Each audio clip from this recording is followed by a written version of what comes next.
Hello, my name is Dean Contover, and you're watching The Current Buzz. Thank you for watching today. Today we have Paul Brouillette. He's a realtor in the town of Chelmsford, Massachusetts. He sells real estate in Massachusetts and also in New Hampshire, is it? And New York. And New York.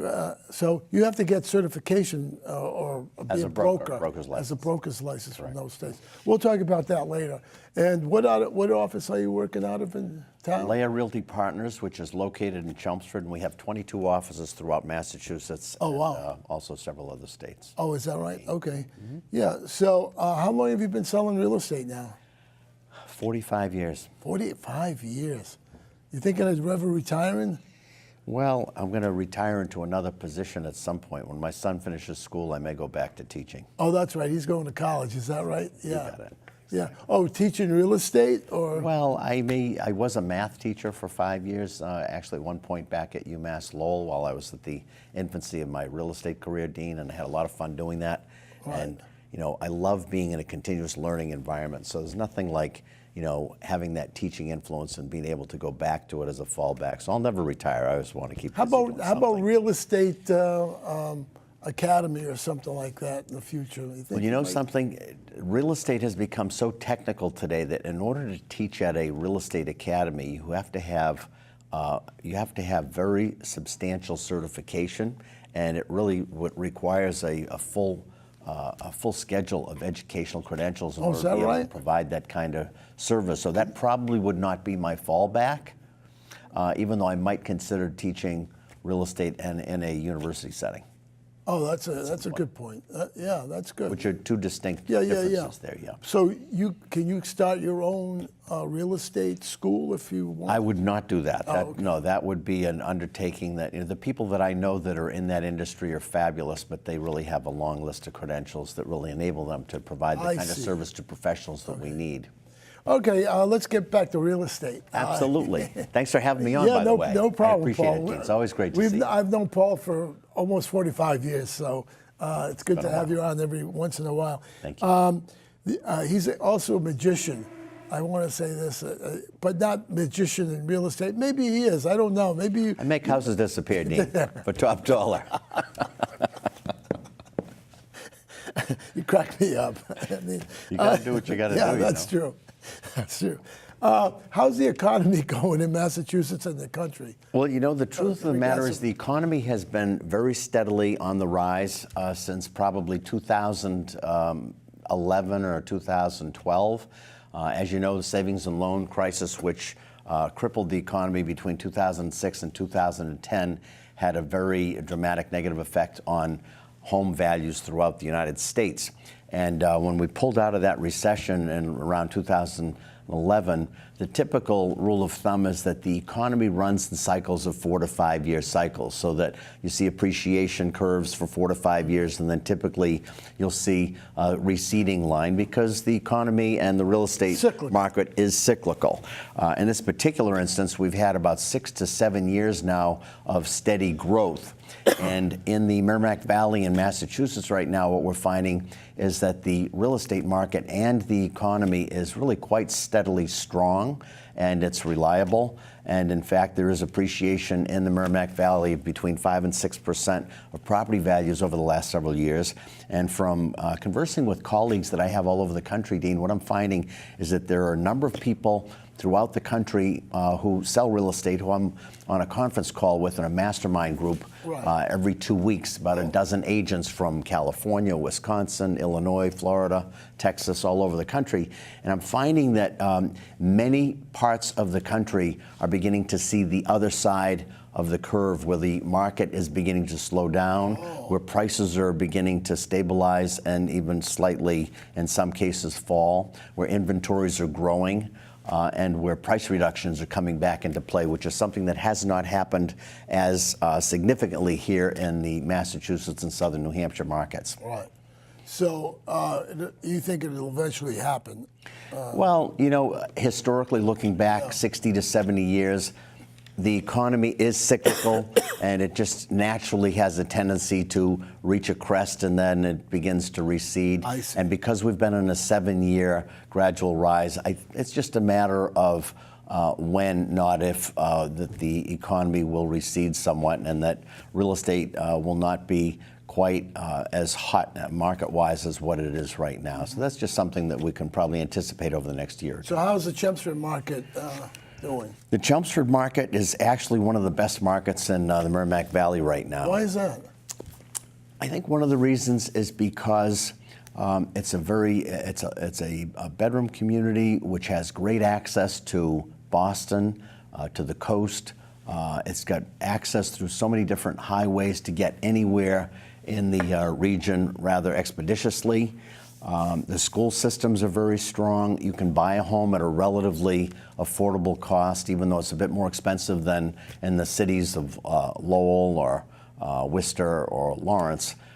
You have a very good school system, a low crime rate, easy access, really a great community to live in. And towns like Westford and Groton are also wonderful towns to live in if you want to be in suburbia, but they're more expensive than Chelmsford. So Chelmsford still is a terrific value. And you have public transportation. You can go to Lowell and North Bellrica and guys will pick up the train into Boston, which is pretty reasonable. Yeah, that's true. You have 495. We used to call it the road to nowhere. Remember that? Exactly. And you have Route 3 going north-south. So, yeah, I could see that point. What's the average price? Is it hard to put an average on a price? In Chelmsford, average home price in Chelmsford is in the low 300s, probably $315,000, $320,000 that's not bad. for an average price to get into a home in Chelmsford. Yeah. Condos? Condominiums, you can get into condominiums in Chelmsford in the low 200s to mid 200s, but prices of condominiums are actually accelerating faster than the home prices. Oh, no kidding. Is that right? Yeah. Huh. Yeah, many people, especially elderly people, what they do is oftentimes they'll live in a condominium and then they'll be snowbirds. They may either go down to Florida or they may go up to the coast and in a different season and then have a condominium where they can turn the key and then leave. So many people today will have two homes, and then you have young people who can't afford to buy a home, and so they'll start off in a condominium. So the condominium markets are actually very, very strong. That's unusual because it was very, very slow, wasn't it? I mean, 10 years ago, 8 years ago? The concern that consumers have with condominiums are that condominium fees are not always stable. Sometimes they may have a tendency to rise. And then with condominium purchases, there are rules and regulations, restrictions in terms of, whether it be pets or the types of vehicles you can have, or the parking regulations, or whether or not you can plant flowers. So, those are the trade-offs that people have when they go into purchasing a condominium, Dean. Let's say I'm a new home buyer and I have to get financial approval. What's your advice on that in regards to getting financial approval before you buy a home? Yeah, I would say that for anyone who's looking to buy a home and is serious about going into the marketplace, it's imperative that that people obtain a pre-approval letter and get fully vetted in terms of their ability to buy, to know exactly how much they can afford to purchase, to know the distinction between what someone can buy between either a home purchase or a condominium purchase, and usually your condominium maximum is going to be lower than your house maximum because what's factored into that equation is the cost of the condominium fee. Right. For example, if a condominium fee happens to be $300 per month, that is the equivalent of 300 divided by 5 times 1,000, which basically would be about a $50,000 to $60,000 mortgage payment because you can borrow $1,000 on a mortgage for $5 a month. Mm-hmm. So if you factor that in, someone, for example, looking at that $60,000 disparity, if someone could afford to buy a condominium for $300,000 today, they could probably afford to buy a home for $360,000. Good point. If it's a $300 condo fee. Right. So it's important for someone to get pre-approved, know exactly what they can do before they go out shopping for a home, because by knowing what someone can afford, it puts them in a position where if they see the home that they really like and they really want, if they're competing with other potential buying candidates, they'll be in a position where they can more successfully ratify an acceptance on an offer. Bidding is bidding wars, right? Are they going on still? Are there bidding wars going on? Bidding as wars we are speak? not as prevalent as they probably were earlier in the season. Last spring and early summer, bidding wars were prevalent everywhere. They've receded somewhat now. I would say that probably 1 out of 7 or 1 out of 8 homes end up selling in the context of a multiple offer scenario. If homes are priced very, very attractively, if they're in a great location, great condition, and there's low inventories, which does happen periodically, then bidding wars are still prevalent. I see. Technology is booming in everything, even in real estate, that I've noticed since I bought my home. But what's going on in technology? I mean, it's so fascinating. Do people buy a home through technology? Let's say they live in California, see a home in Chelmsford that they like. Do they buy it that way now? I don't know. I mean, well, probably the simple answer to your question, Dean, is that 98% of all Americans have a cell phone. And today a cell phone is what 30, 40 years ago when we went to school, they didn't even have computers. The supercomputer took a room the size of this studio. Mm-hmm. And today everybody has a cell phone. That's true. And with a cell phone, people can find out information about homes that are available. They can find out information about rates and pre-approval statuses.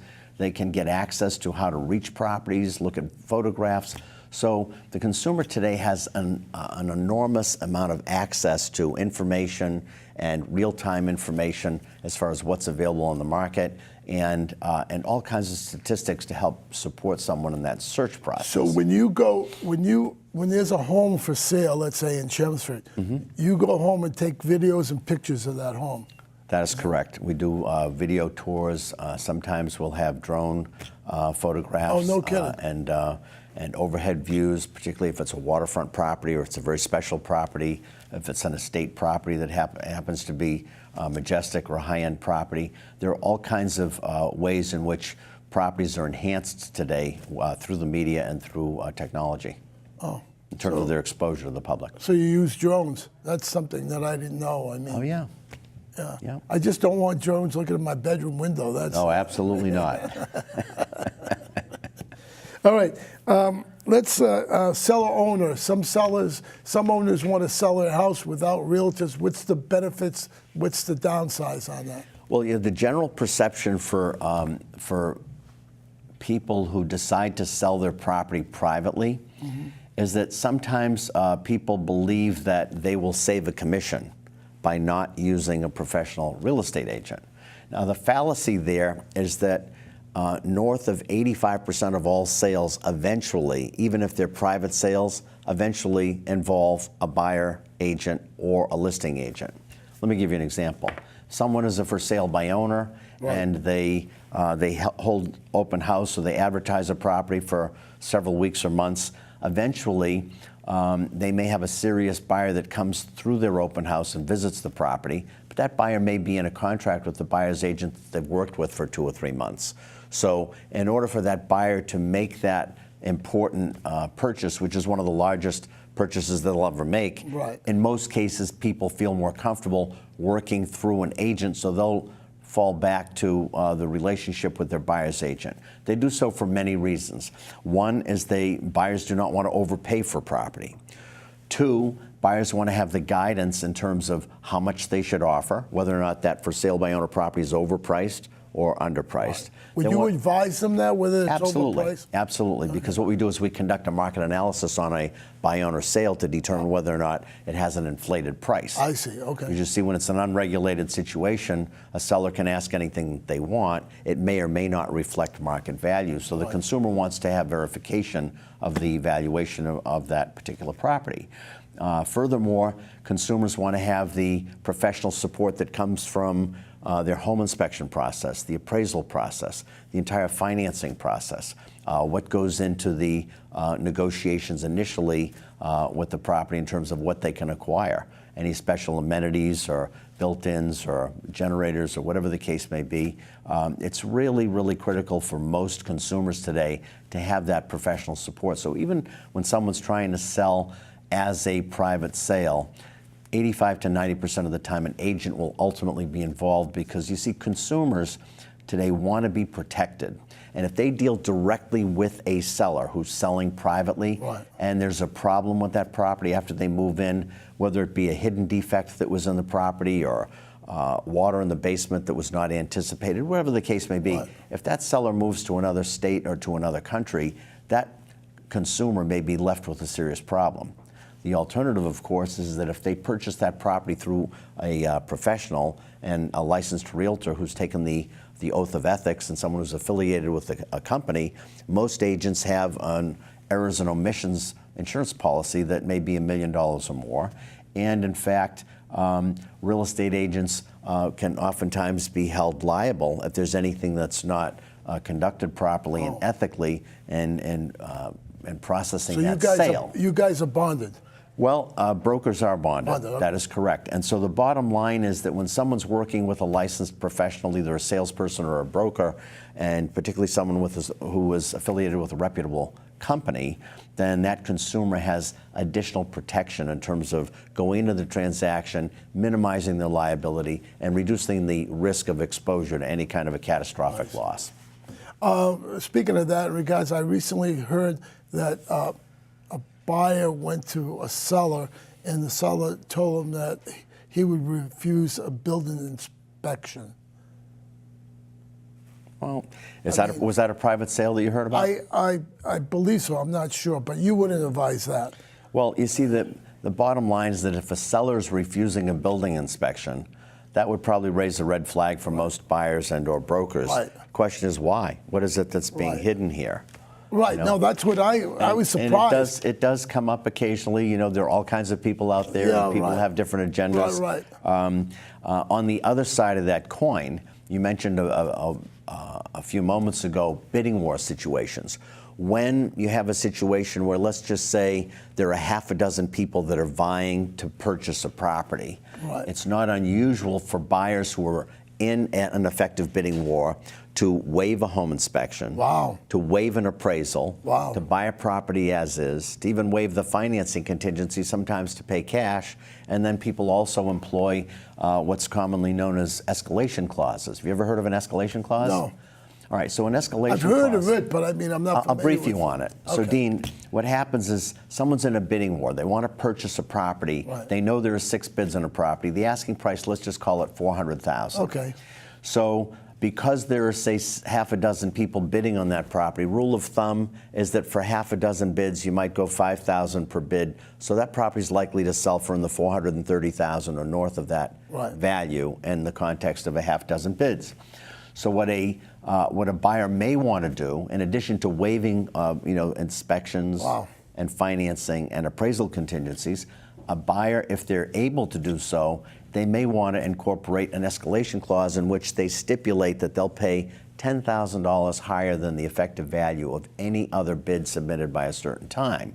And what that offers to the seller is an opportunity to get the very highest price, in which case the seller can maximize their sale opportunity in the marketplace. But from the buyer's perspective, with that escalation clause, they're enabling themselves to secure a property that they really want, where price becomes secondary because they want that property. Right. What's an appraisal? An appraisal typically is conducted whenever someone reaches out to a bank or a lending institution for financing. So, for example, if a consumer wants to purchase a property and they only have 10% to put down, then 90% of the funding of that purchase is going to be through a bank, a lending institution, Right. or a financing company. And so when that financing process goes through, the bank, the lender, the lending institution, or the private lender typically will hire an appraiser to go out and to establish what the true market value is of the property. Now, if the buyers agree to purchase a property for, say, $400,000, Right. and the appraiser, after reviewing the comparable sales in the area, returns an appraisal that stipulates that the property is only worth $350,000, oftentimes that will disqualify a buyer from being able to purchase the property. The deal will fall apart. Now, that used to happen years ago more frequently than it does today.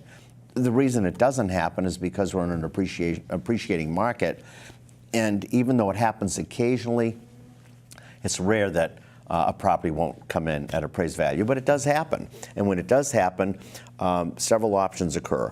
One is that sellers and buyers may renegotiate the price. Two is that the buyer may be restricted to whatever the appraised value is in terms of their affordability, so the seller either has to meet that price or let the deal go. Or in some cases, what they might be able to do is some creative financing opportunity where the seller may provide secondary lending in the form of holding paper. I see. Should people invest in real estate? You know, there are many different ways to invest. One thing that we know in this climate here that we have in New England is that everyone needs a place to live. There are people that are of the impression that it's more economical to rent, or that it might be more favorable for people in a certain circumstance. If they're in a migrating job situation just out of college, they may be going elsewhere to work. Sometimes renting's the right option. Statistically, about 68 to 69% of the American population are homeowners. And so consequently, because we all need a place to live, you know, right. If you live down in the Bahamas or in the islands, oftentimes you can live in a hut or you can live in a teepee. But the reality is we all need a place to live. And particularly when you look back in the rearview mirror over the last 7 or 8 years, property values have been appreciating at 7% at a peak and as little as 4%, but there's a continuous rise in property value. So real estate is a great investment. It's a great way to go, Dean. I have Paul Brouillette. He's a realtor in town. He's been a realtor for 45 years, just in case you tuned in. Maybe you can get this on YouTube and see the whole show. But thanks for coming in, Paul. But is there anything that you want to say? I've got 3 minutes to go. I mean, about real estate, what to watch for, what to look for when you're buying a home. Always get an appraisal and always get an inspection, a building inspection. Well, and you have a list of people, right? Yes, it's recommended that anyone that pursues a home purchase or anyone that's exploring buying a home for the first time, they're certainly going to be in a better position if they affiliate with a professional real estate agent, particularly someone who has experience and knowledge to be able to give them the adequate guidance so that they won't make a mistake with such a monumental purchase. It helps to get pre-approved before pursuing a purchase. It certainly is beneficial if someone can afford the luxury of having either a home inspection or a whole array of inspections that are necessary. Sometimes a septic inspection is necessary. Oh, okay. Usually right. the sellers provide that, but in many cases properties are sold without any Title V certification in Massachusetts, and so the onus is on the buyer to conduct an inspection. Oh, wow. Radon inspections are very common today.